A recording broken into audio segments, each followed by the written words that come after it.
hit it, smoke it till we're stupid, twisted, hit it, smoke it till we're stupid, twisted, hit it, smoke it till we're stupid, twisted, hit it, smoke it till we're stupid, smoke a. You are now listening to a Power Requires Hustle production. What up, world? This is King Kold the Rapper, and I'm hanging out in the Rabbit Hole studio. My guest this evening is none other than comedian and all-around funny person, Pancho. Pancho, say what up to your adoring people.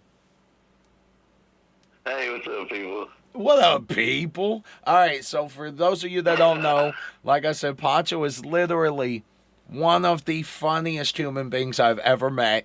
I don't know if it's circumstance, comedy, or what, but he is a genuinely funny person, a great human being to be around. We've worked together for a good grip now, and he's just a funny guy. So why not bring on one of my absolute best friends onto the show to shoot the shit and talk about life? And the cool thing about you, Pancho, is me and you, we relate on a lot of different topics, and we just will go on this convictionist rant together for hours sometimes, bitching about whatever, and it's very enjoyable for me, man, and it's important that you know that. But Pancho is you have a TikTok, you've got followers on TikTok, people love you on there. I know that you're really into fishing, hunting. You grew up in Texas, am I right? Yeah, most of Texas, yeah. Okay, so you have some really great hunting stories, which are fantastic. Can you tell me one of the hunting stories about you hunting with your dad on the air? Yeah, I can tell you real quick. There was this, well, see, I don't know what the audience and what would be considered, triggering to somebody that doesn't live that lifestyle. Oh, well, fuck them, because they'll just... And really country people, I mean, there were times my father knew men who owned large tracts of land and would pay sometimes Native American people, and they would trap animals, like if you needed wolves or if you needed coyotes or raccoons, and they'd sell them to these guys, and then they could lease the property out to people that own dogs and want to run dogs. And, you could have gotten in trouble with PETA back in the 90s for this kind of stuff, but the animals hardly ever get caught in these situations. It's just for the training of the younger dogs, so they know how to follow a scent trail. Yeah, but, that's the impression I've always had. Any hunting stories in depth, because I don't know what can get anybody in trouble or get hated on today, but it's just being out in nature is good. It's good. Yeah, some of the most beautiful things that I've ever seen, or experienced in life were in the forests, or out in the wild and whatnot. I'm thankful for my father for taking us out and showing us that, and it really instills a sense of, it gives young people confidence that'll withstand, things that don't matter. Because when you're out there in the elements and you're doing things that grown men have had to do for, since the beginning of time, grown people, if they, men and women had to do these things. And when you have an adult taking the time to take you out to do things and to trust you and to teach you, it helps. It really edifies, fortifies yourself, gives you some sense of worth and purpose. And I think that, no matter what else happened, that was good for me. No, I mean, I understand. A lot of my resilience comes from all those experiences.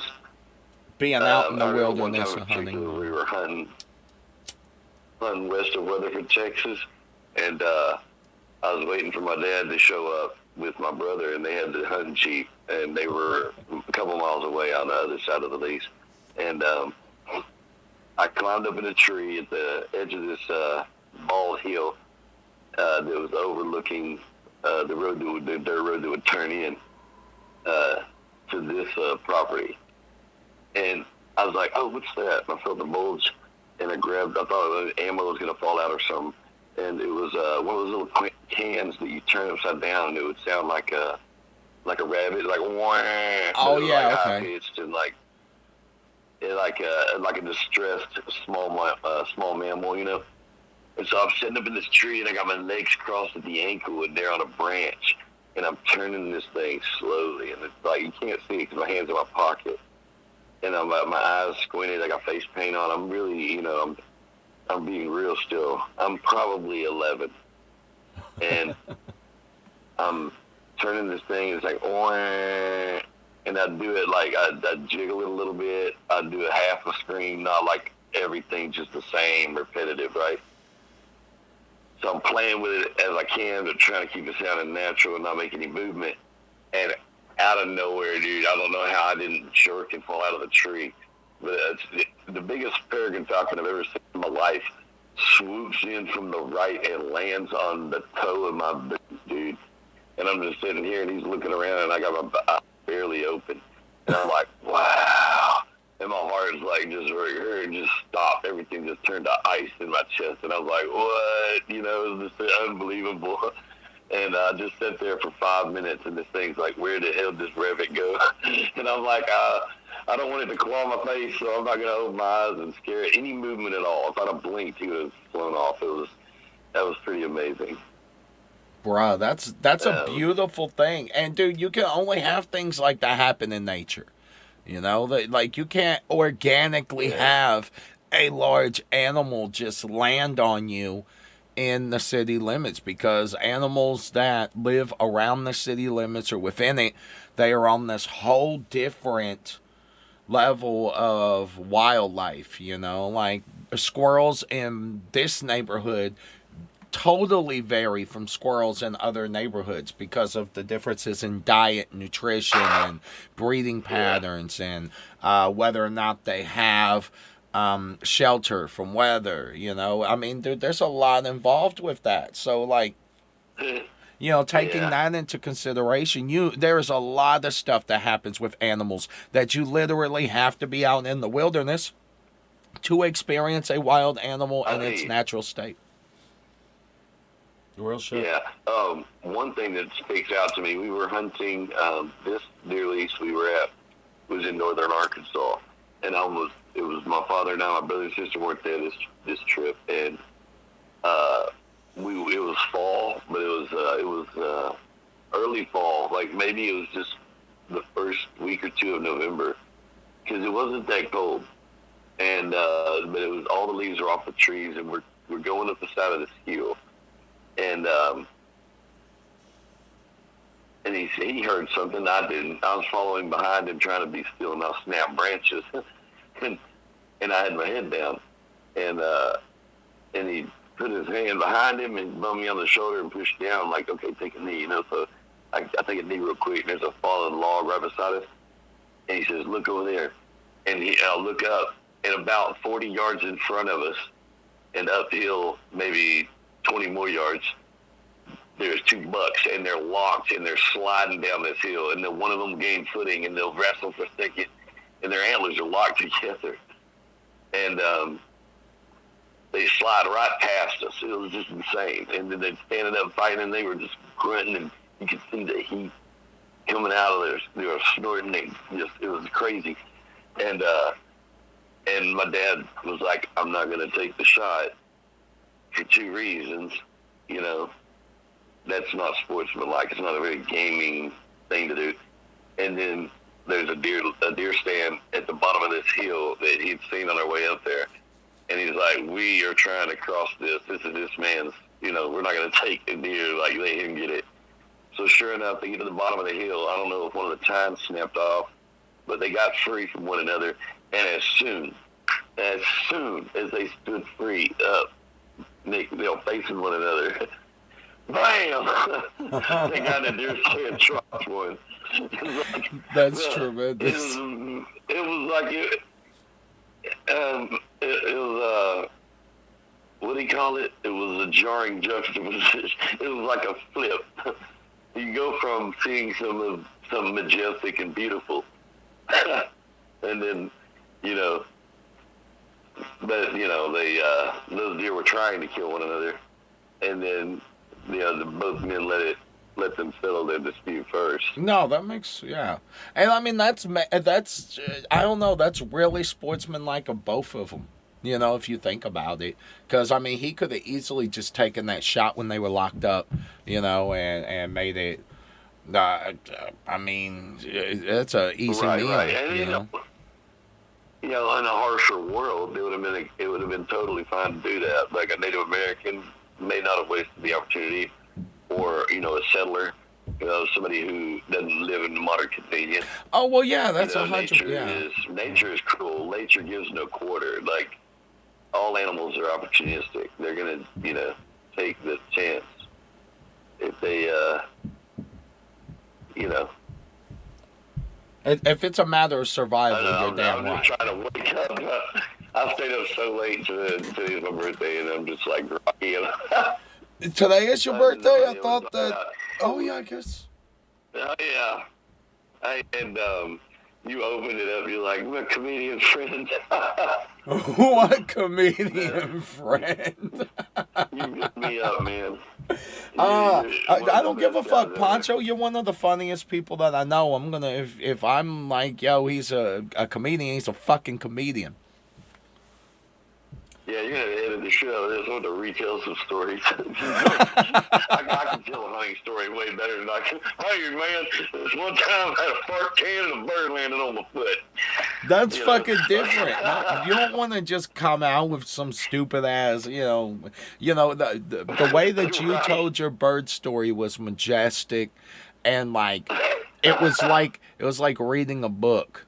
You know what I'm saying? That's why I like talking to you. That's why I like talking to people that are not young people. You know, because like young people just have this different way of talking. Like sometimes young people literally will say LOL. And shit like that. I'm like, motherfucker, you can't just say that was funny. You gotta fucking, like, oh, it stresses me out. LOL sometimes. I get WTF, bro? Like, oh my God. It stresses me out. It does. I can't help it. But anyways, so Pancho, one thing that I absolutely find hilarious about you is that you're really good at doing impressions of people, and a lot of people don't know. A lot of people don't know that you can do that, but you really can. It's fucking absolutely hilarious, and it passes my day at work most days quickly and efficiently. Well, I mean, that's really what that is like, I guess I moved around a lot. I went to 16 schools as a kid, and so, like, I was always a new guy. And humor, you know, you can break the ice, you know. And also, if you're getting bullied, it's great, you know, defense mechanism. You know, you're the funny guy, you're the witty guy. You can, you know, manipulate the situation to your advantage, you know. Fun going home without a broken nose.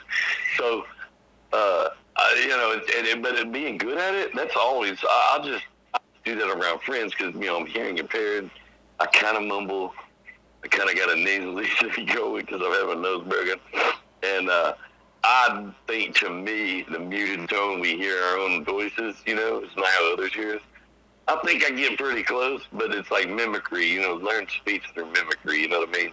Bro, you get so close with some worse if I didn't have speech therapy as a child. Yeah.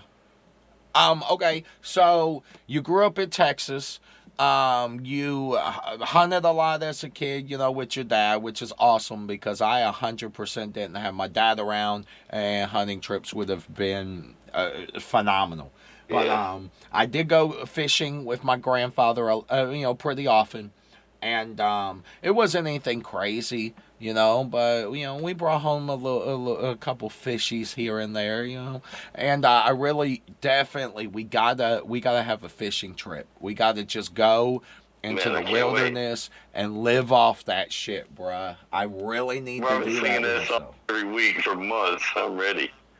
Yeah. Okay. So out there, get a campfire. What is the longest you have stayed in the wilderness? 2 weeks straight. Wow, no shit, 2 weeks. Yeah, 2 weeks. And, you know, that means, you know, sometimes it was like a little pop-up camper parked beside a pond and a fire. Yeah, which is And sometimes it'd be a tent with sleeping bags. Sometimes it would be like a full-on camper or sleeping in the back of a truck. Quite often that'd be the case. You take the truck and you tow the Jeep out there, because once you get out there, you use the Jeep to go everywhere because you don't get stuck. So yeah. then you pull the Jeep off the trailer, throw sleeping bags and everything like that, and then you got the hunting dogs enough that if you have the dogs, depending on what we'd be hunting and where we'd be. But it's great. And me being poor, I was homeless once as a child for a summer, and so that took the sting out of that. I don't know, maybe So you being homeless for like that camping. summer, like conditioned you to being able to just accept the wilderness and have this beautiful connection with wildlife that you do. Because I notice, like, we'll sit and talk about the sunset at work, and you'll actually like take a picture of it and share it on social media, and like you're just really one in tune with nature, and it's a cool thing. It really is. I like talking with you about your various hunting and fishing trips, or you'll tell me a hilarious story about some kind of conundrum shit that happened while you were out and about, and Right. and it's great. It really is, man. It's always nice talking with you. Yeah, that's but see, kindred spirits. You know what I mean? Like minds. You appreciate the same thing, so you see that in me, and that's part of the reason we get along so well.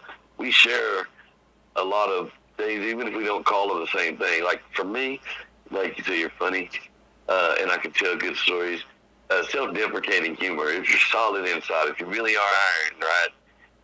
Like you know who you are, and you do get your feelings hurt still, but you know who you are, so you can do a little bit of that. And the reason it's easy for me is because I know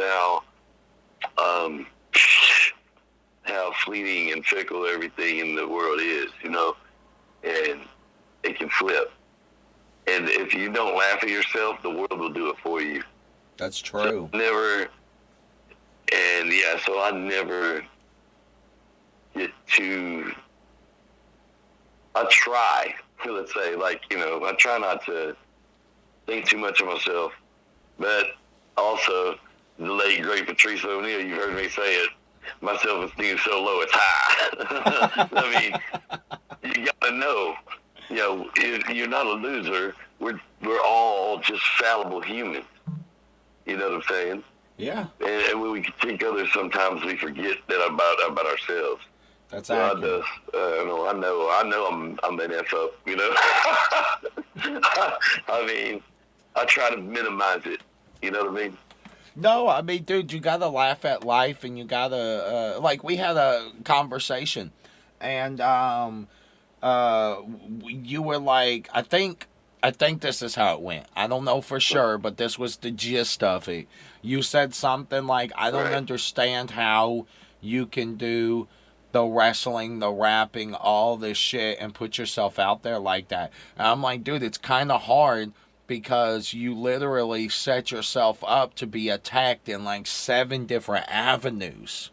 But oh, you know what? It was when I Yeah. started doing production, when I was making beats, and you were like, "Oh man, that's cool," and I'm like, "Yeah, I'm gonna share them to all my people online and see what they say," and they actually liked them. And you were like, that's cool, but that's like, I don't know if I could do that. And dude, I hear that from a lot of my friends where they're like, I don't know if I could put myself out there to be criticized by people. And bruh, the easiest thing about it is to not read the comments. Don't even care about what people say about it. You know what I'm saying? Dude, For sure. And another, I agree. And dude, it is an admirable quality out there. Nothing ventured, nothing gained. And you got irons in the fire. Yeah. And, Oh, dude, and lots of them. honestly, you said I was on TikTok. That's true. With our good friend Goff, and do the Pokemon thing with him. And I don't have any videos yet, but that might change. That is going to soon. change, damn it. But, like, you need to you need to plug all your social media shit. I'm not finalizing nothing and doing no announcements. But, yeah, you threw me off right there. I was going to segue that into something that made sense, but now I'll just sound dumb. Fuck it. Okay. Who cares? No, you didn't mess me up. I think you're the first guest to say segue. So I was going to talk about. I'd forgotten what it was you just got through saying, but yeah. Well, good. No. What I was getting at was we were talking at work, and then we were talking about how setting yourself up for to be commented about in general on social media. Like, we've had the conversations about how social media is something I was going to tell you. What? Yeah, I remember. Yeah, so there are people that do, and then there's people that just criticize. You know what I mean? You got to remember that. And then if someone doesn't believe in a clockmaker, then there's no need for a discussion. If it's not intelligent design, listen, this is my philosophy. If you really cannot, then you really just believe that it's chaotic random, right? And it was a primordial soup that made these little single cells, and it was monkeys eventually, and then it was us. Well, if chaos, is all there is, and we're hairless monkeys, and the chaos created all the chemicals in my mind, then whatever thoughts I generate and whatever thoughts you generate, whatever beliefs you may have and what I have, are no greater or lesser. So your critique is worthless. So if you have no argument about a clockmaker or a purpose, then any critique is defunct. It's just a miserable person that's too afraid to try or to open up. And those opinions and comments will roll off my back. I know. Hey, I don't know how smart I am. I know I'm smart enough to know I'm stupid. And you asked me how stupid. I said, I don't know precisely how stupid. I'm not that smart yet. That's tremendous. I mean, that's just the way it is. Look, I mean, I don't get attacked very often, and when I do, it's just like blah. Because, like, I take into consideration who's attacking me. You go and you look at their content, and you're like, bro, you were followed by 4 people on Twitter. 4 people follow you and care about your bitch-ass little opinion. Keep it to yourself. What if the 4 people that followed you were Neil deGrasse Tyson, Elon Musk, Yeah, I mean, dude, if Elon Musk floated through and was like, yo, man, your songs sound like they were wrote by a fucking idiot, that would fuck me up ugly. But since it's not him saying it, who gives a fuck? The 4 people that liked you were geniuses, and the 5,000 that didn't like you were just troglodytes.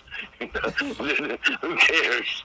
I used that word earlier today, and I was like, I got that from Pancho, and that's just the way that it is. Troglodytes. Hey, my contribution to society. I taught a white rapper the word troglodytes once.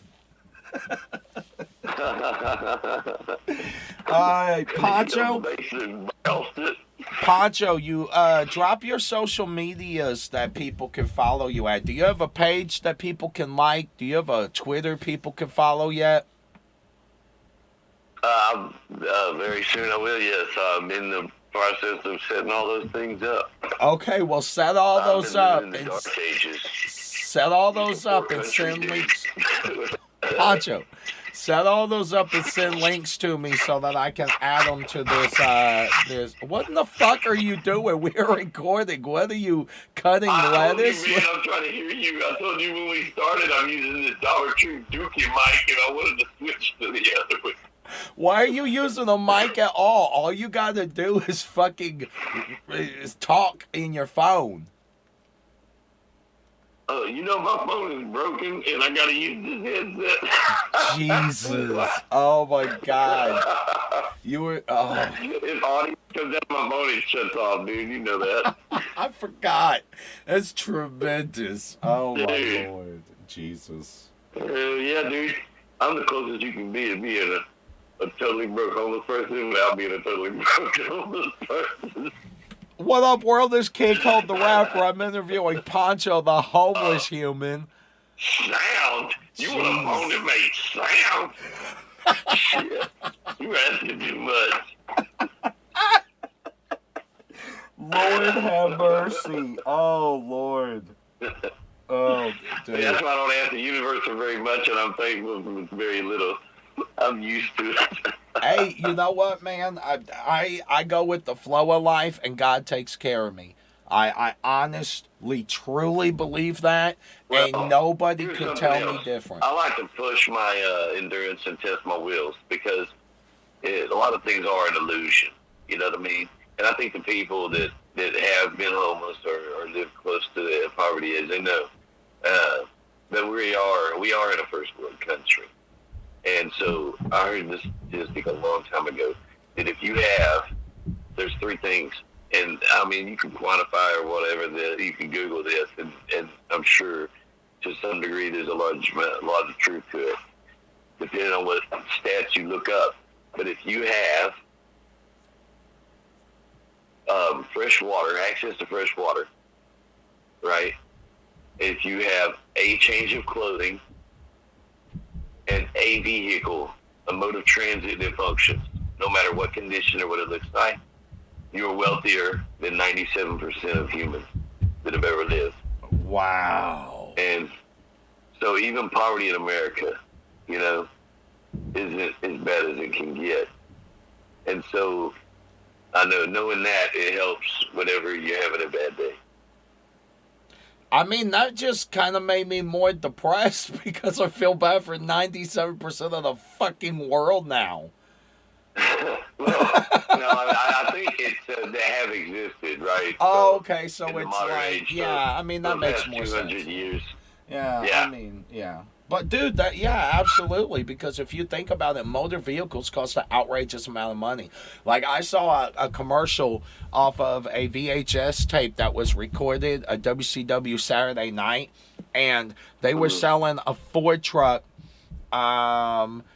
in like 1993 for like $9,999 or something like that. It might have been a little more than that, but that sounds ballpark. And I just think about how much different it is now that they get people on these like payment plans over time. So it's like a little bit here and there, but like people don't understand they're spending like, you know, $52,000 for a fucking car nowadays. Yeah, I mean that goes back half a century of international finance and banking laws and stuff. It's above my pay grade. I mean, I can read it and understand it, you know, but it's just too convoluted, and it's not my wheelhouse. You know what I'm saying? It's not like I have money to invest. It's not like it's my world, but yeah. But hey, you really doesn't account for all the bullshit that's happened in the price of things. let me tell you something. You might be one with the wilderness and shit, but like cryptocurrency is something you need to get into, and we need to figure out. I'm trying. As soon as I get an ID, these Nazis will let me buy, sell, and trade. Yeah, you can use that. Well, square up your life. I went to school the other day, and there's a chick that goes to this university in town, right? And she works at one of these gas stations in town. And I've had 2 encounters with her in 5 months. And she carded me for cigarettes.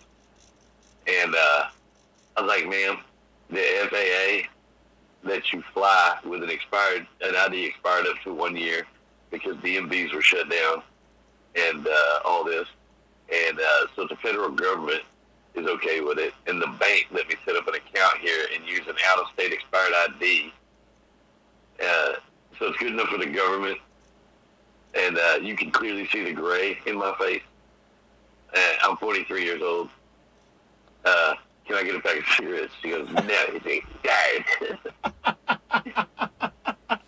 I'm like, wow. Had to break it down for her ass. Money in the trash can. Your money is going straight in the garbage for that degree. Oh my god, dude. Oh.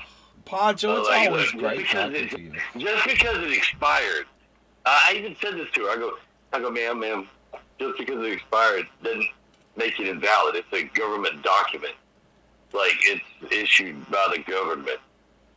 And she's like, yeah, I can't stand it to you. She yanks him back, and I'm like, you're a special kind of special.